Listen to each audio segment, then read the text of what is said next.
Quelle est la différence entre un coach et un mentor? Une question qui m'a été posée lors d'une masterclass récente que j'ai eu à faire et j'ai pensé qu'il était pertinent d'en parler dans une des vidéos, d'où le sujet d'aujourd'hui. Dans le monde du développement personnel et professionnel, les termes coach et mentor sont souvent utilisés de manière interchangeable. Pourtant, ces deux rôles distincts offrent des formes d'accompagnement très différentes, chacune avec ses propres objectifs, méthodes et dynamiques relationnelles. Comprendre la différence entre un coach et un mentor est essentiel pour choisir l'accompagnement le plus adapté à ses besoins. Et dans cette analyse, je vais explorer avec vous les particularités de chacun de ces rôles afin de mieux saisir comment ils peuvent contribuer à notre croissance personnelle et professionnelle.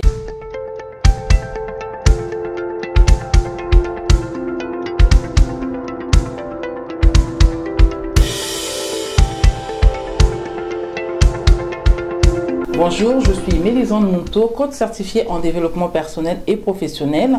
Je suis entrepreneur, formatrice et chef d'entreprise. Alors sur cette chaîne, je parle de croissance professionnelle, de transformation de votre mindset, ce qui, je l'espère, vous permettra de vous découvrir, de changer vos croyances ou vos paradigmes et enfin de réussir dans toutes vos entreprises, comme j'ai souvent l'habitude de dire, tant sociales que professionnelles. Alors, la différence entre un coach et un mentor, une question cruciale que je tenterai de répondre aujourd'hui.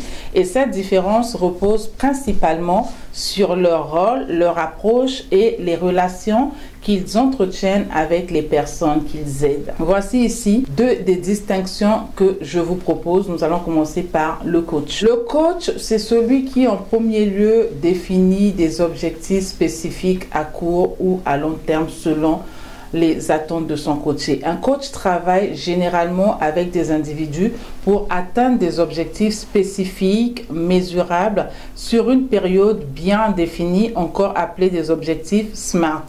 Ce qui veut simplement dire spécifique, mesurable, atteignable, réalisable dans le temps. Vous avez certainement souvent entendu parler des objectifs SMART et cela peut inclure des objectifs professionnels, personnels ou simplement de développement des compétences. Le coaching implique souvent un processus structuré avec des sessions régulières, des plans d'action et des suivis. Le coach utilise des techniques et des outils spécifiques pour aider son client ou le coaché à atteindre ses objectifs et cela se fait à court terme parce que tout est défini dans le coaching.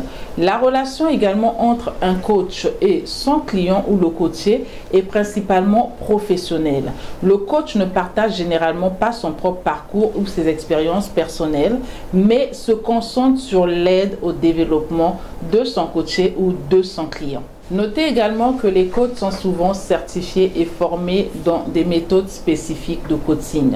Ils utilisent des techniques basées sur des recherches et des pratiques éprouvées. Parlons maintenant de mentor. Comment est-ce que travaille le mentor? Un mentor, lui, se concentre sur le développement à long terme de la personne qu'il mentore.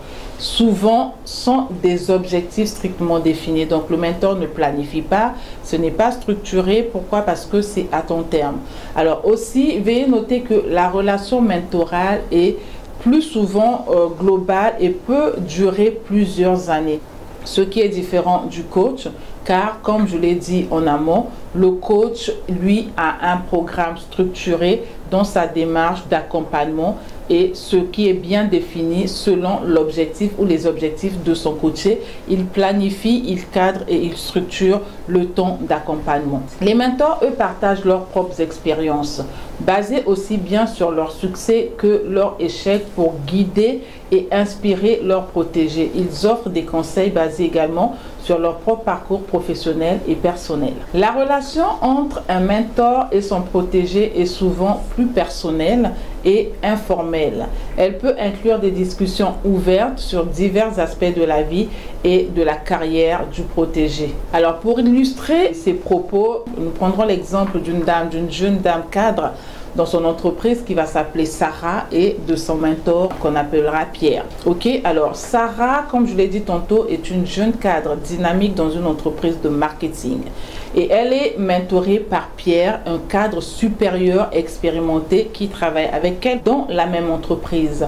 Leur interaction ne se limite pas uniquement aux discussions techniques ou aux conseils professionnels. Leur relation a pris une dimension plus personnelle et informelle au fil du temps. Donc un jour, Sarah traverse une période de doute personnel en raison d'un échec dans un projet important. Au lieu de se concentrer uniquement sur l'analyse de l'échec du projet, Pierre décide d'aborder la situation d'une manière plus informelle.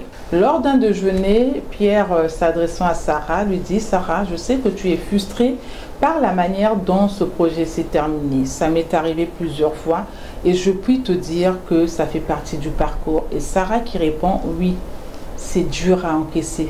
Je me demande si je suis vraiment faite pour ce travail. » Parce que vous voyez, là, le doute s'installe. Et Pierre, lui, qui reprend la parole et qui dit à Sarah, qui rassure Sarah en lui disant « Je comprends. Quand j'avais ton âge, j'avais aussi des doutes. Surtout après mon premier gros échec.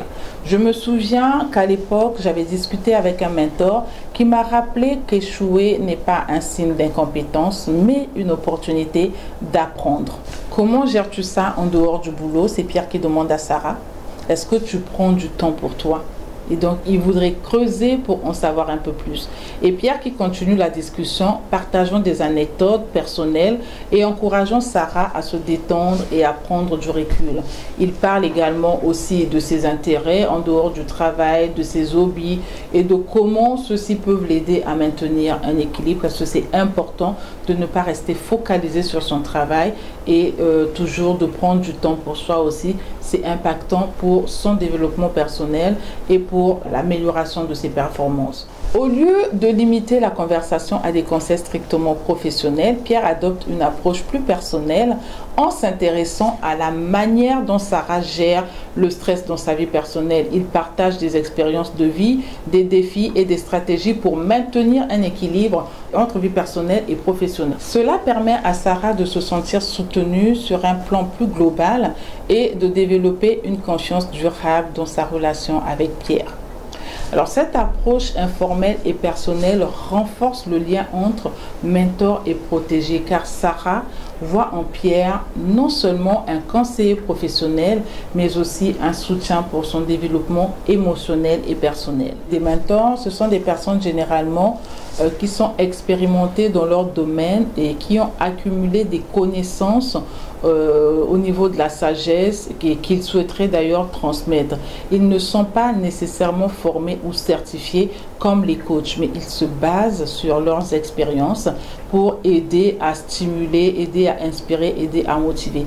Et donc, en résumé, un coach aide à atteindre des objectifs spécifiques à court terme grâce à un processus structuré et professionnel, tandis qu'un mentor offre des conseils et un soutien à long terme basé sur son expérience personnelle et sa relation plus informelle avec le protégé. Les deux rôles sont précieux, mais ils répondent à des besoins différents en termes de développement personnel et professionnel.